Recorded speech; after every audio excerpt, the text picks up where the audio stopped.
मेहनत इतनी खामोशी से करो कि सफलता शोर मचा दे।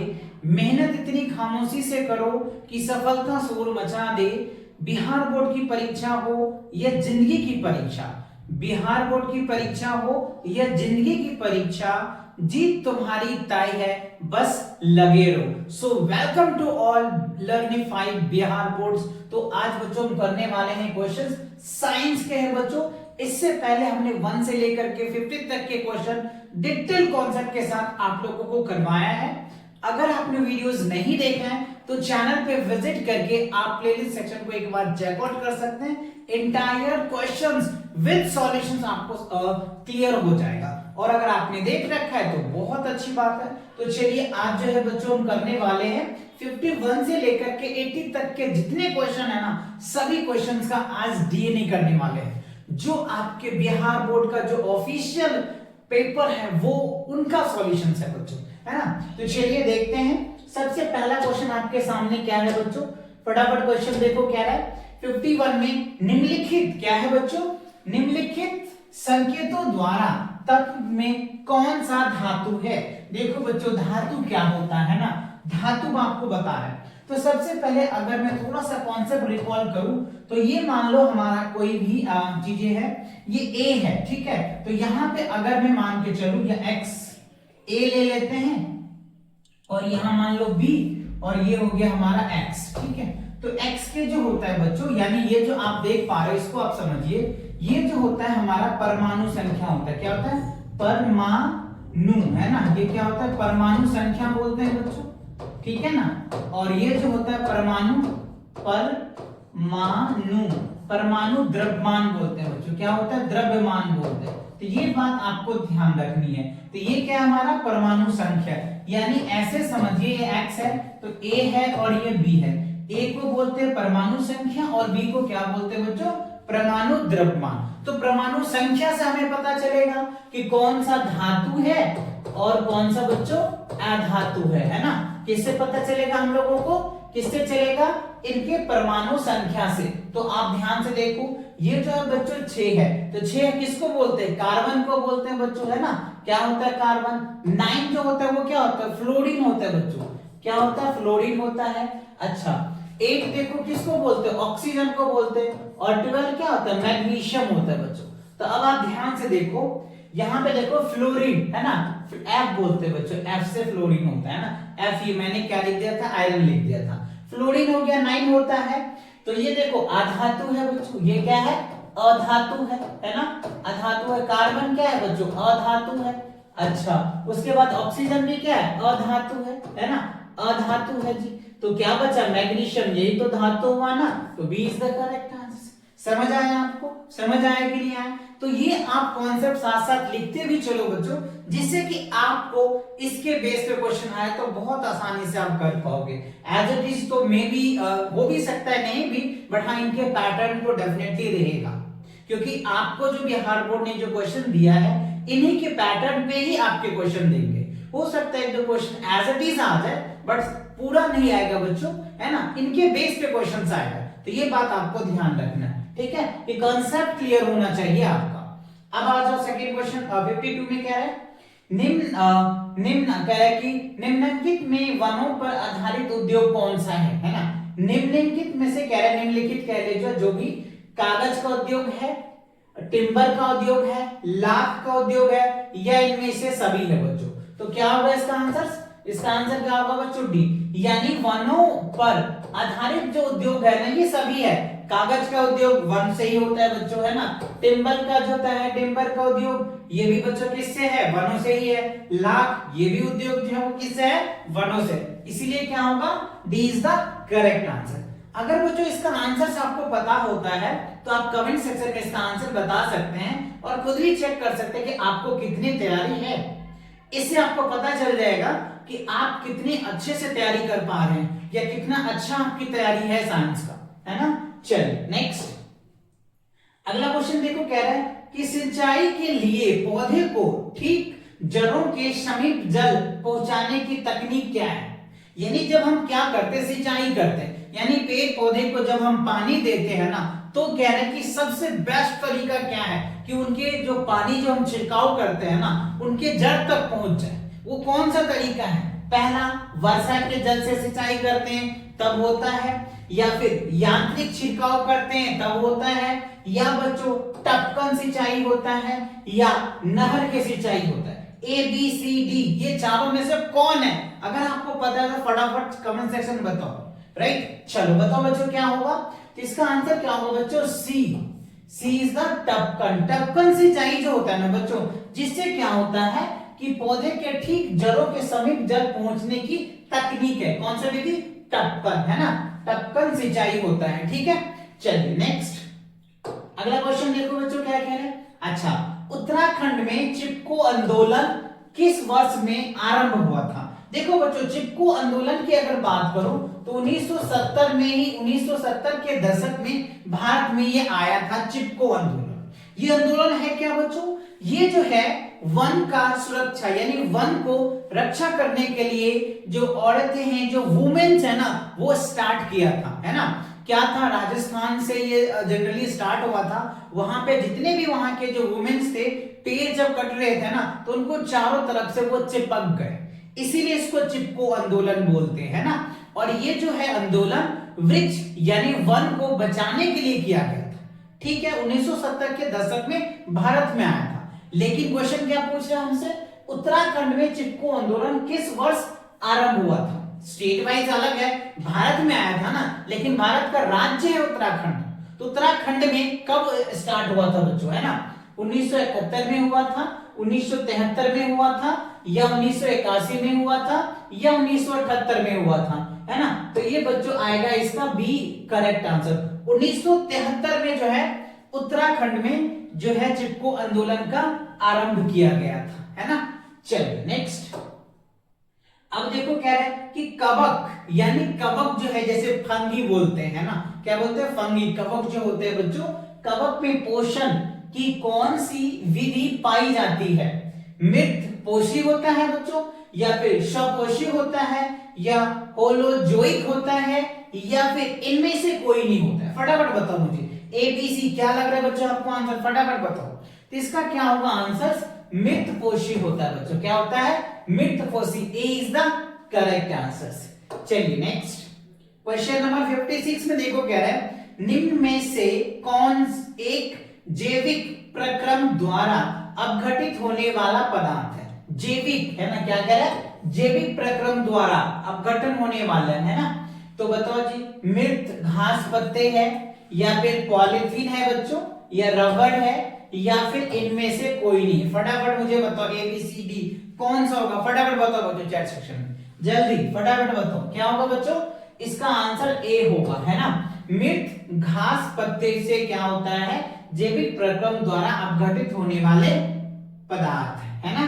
चलिए नेक्स्ट अब देखो कह रहा है, मनुष्य में पाचन क्रिया का आरंभ होता है। जैसे हम मनुष्य तो हमारा जो पाचन क्रिया है ना बच्चों, वो कहां से आरंभ होता है? कह रहे मुंह के गुहा से, या फिर ग्रेशनी से, या फिर आमाशय से, या फिर छोटी आंत से? क्या होगा बच्चों? फटाफट बताओ। ये तो बहुत कॉमन क्वेश्चन है, ये तो आप बता ही सकते हैं, फटाफट बताइए। चलिए नहीं बता पा रहे तो गेस कीजिए, ए बी सी क्या लग रहा है आपको, जिससे आंसर पता चल जाए।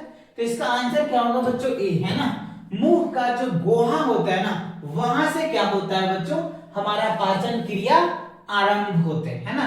मनुष्य का जो पाचन क्रिया होता है, ये मुंह का गोहा से क्या होता है? आरंभ होता है ना।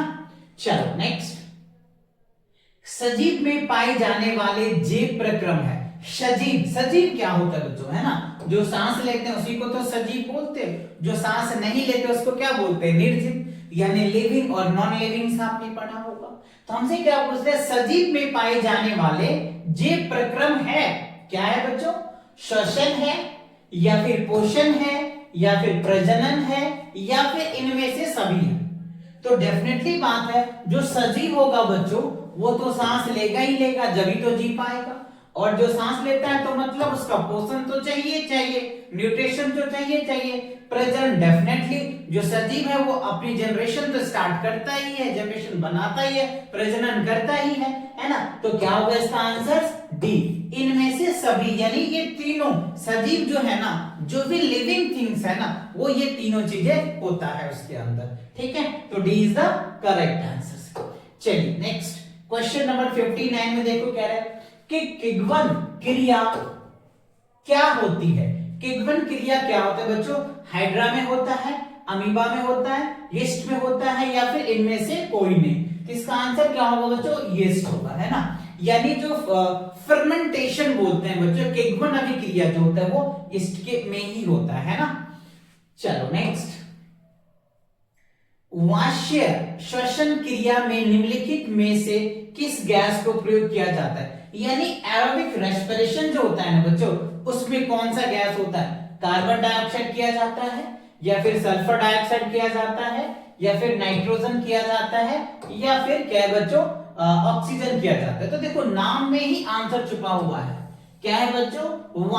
वायु श्वसन क्रिया, है ना, एरोबिक रेस्पिरेशन। तो एयर का होना तो जरूरी है, एयर मतलब ऑक्सीजन का होना जरूरी है ना। तो D is the correct answer. Now next, कोशिकाएं ईंधन किससे कहा जाता है? कोशिकाएं ईंधन किसे कहा जाता है? वसा को, प्रोटीन को, ग्लूकोज को, या इनमें से कोई नहीं? तो इसका आंसर क्या होगा बच्चों? सी होगा। ग्लूकोज को क्या कहते हैं? कोशिकाएं ईंधन कहते हैं। कोशिका ईंधन किसे कहते हैं? ग्लूकोज को। C6H12O6 है ना, इनका फॉर्मूला होता है ना। चलो नेक्स्ट क्वेश्चन देखो, पौधे में वाष्प उत्सर्जन मुख्यतः किस अंग से होता है? जो पौधे हैं, है ना, जो पौधे होते हैं, जो प्लांट्स होते हैं बच्चों ना, उसका उसमें कह रहा है हमको कि क्या मुख्यतः वाष्प उत्सर्जन मुख्यतः किस अंग से होता है? फूल में होते हैं, या तना में होते हैं, या पत्ते में होते हैं, या इनमें से किसी में, है ना, इनमें से कोई नहीं। इसका आंसर पता है बच्चों किससे होगा? पत्ते से होगा। उसी से तो वो क्या करते हैं? सनलाइट लेते हैं वाष्प, है ना, और उसके अकॉर्डिंग अपना क्या करते हैं? फूड तैयार करता है। तो क्या होगा बच्चों? पत्ते। आगे आ जाओ, अब क्या है कि मानव हृदय, मानव का जो हृदय है बच्चों, मानव का हृदय किस तंत्र का भाग है?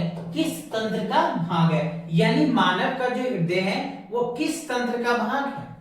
पाचन तंत्र का है, या फिर श्वसन तंत्र का है, या उत्सर्जन तंत्र का है, या फिर परिसंचरण तंत्र का है?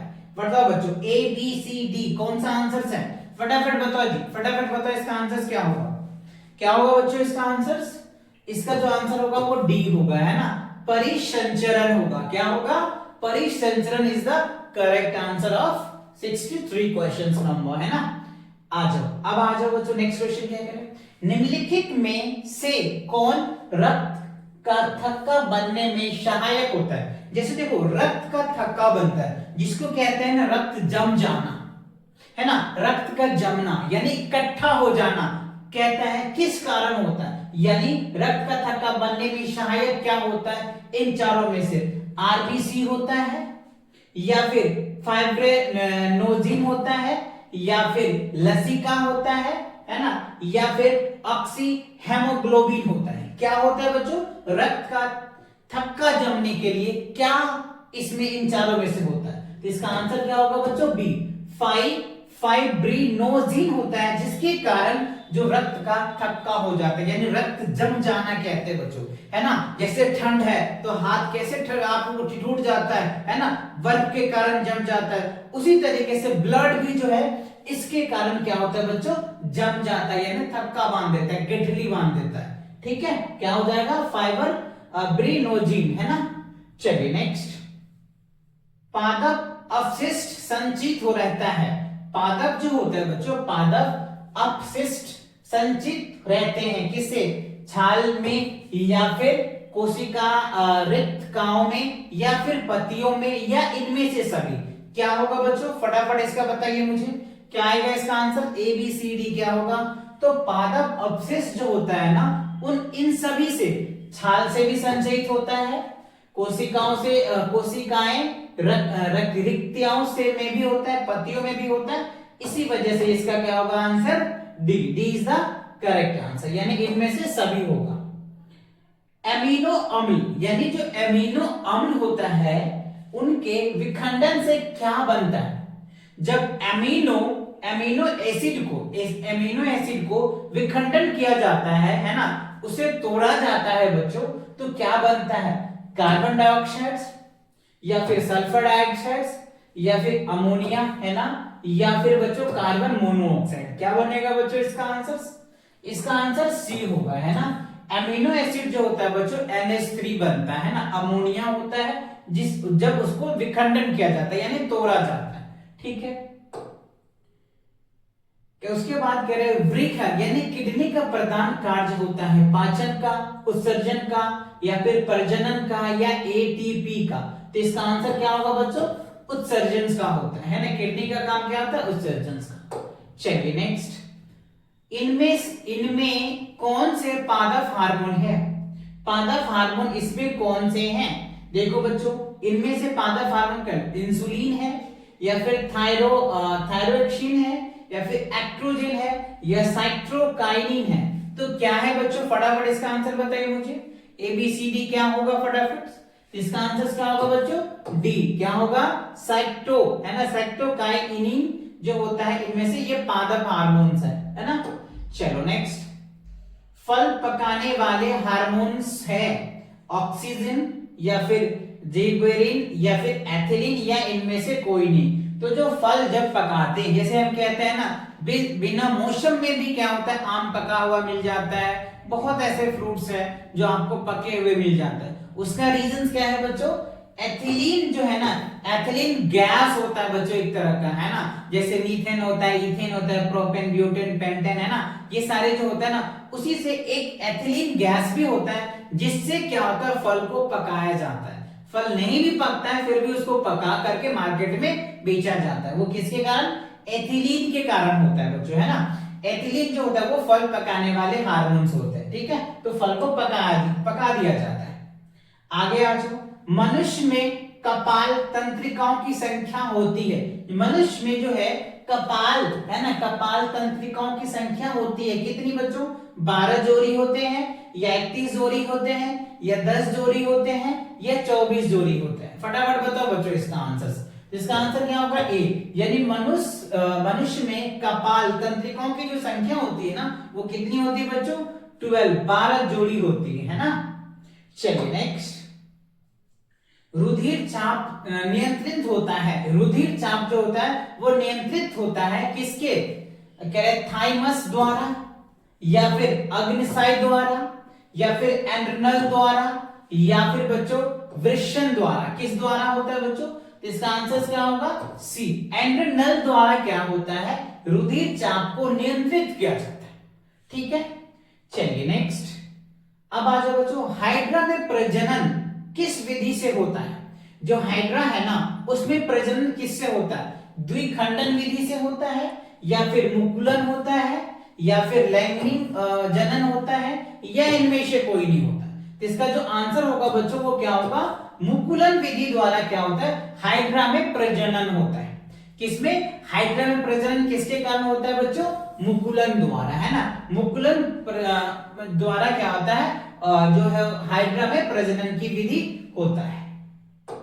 अच्छा, अब आ जाओ, पुष्प में नर प्रजनन अंग होता है, यानी पुष्प में नर प्रजनन अंग होता है, यानी जो पुष्प है, जो फूल है बच्चों, उसमें नर प्रजनन अंग कौन सा है?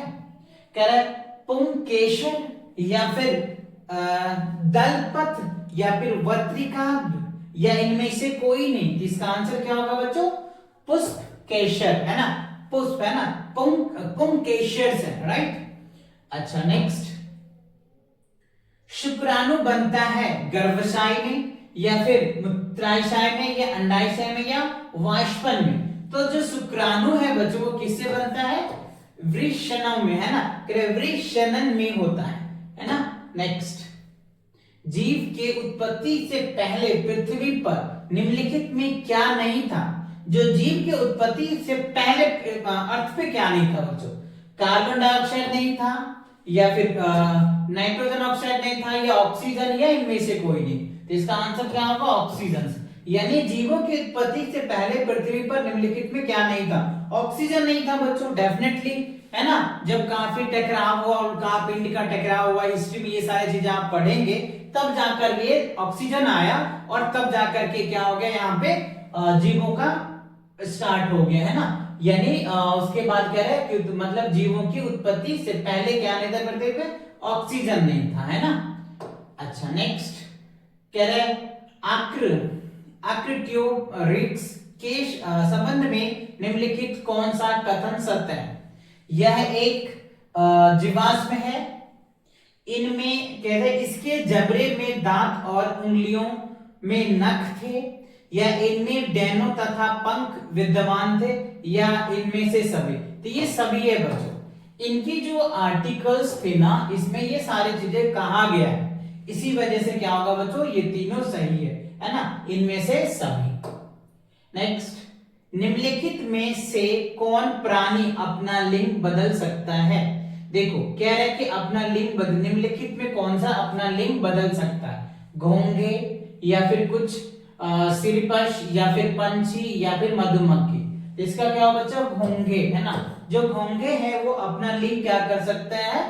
बदल सकता है, ठीक है। नेक्स्ट, निम्नलिखित में से कौन पर्यावरण के अंतर्गत आते हैं?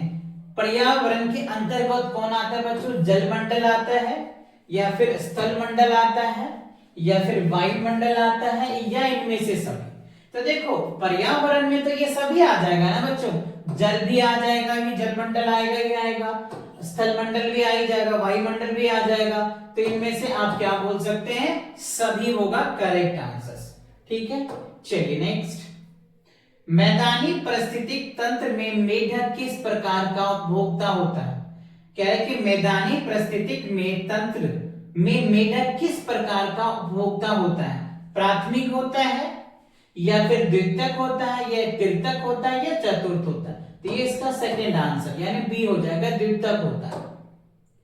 अगला जो निम्नलिखित में कह रहे कि निम्न है ना, निम्नलिखित में कौन एक जैव कह रहे कि अनिमनकरणीय पदार्थ है?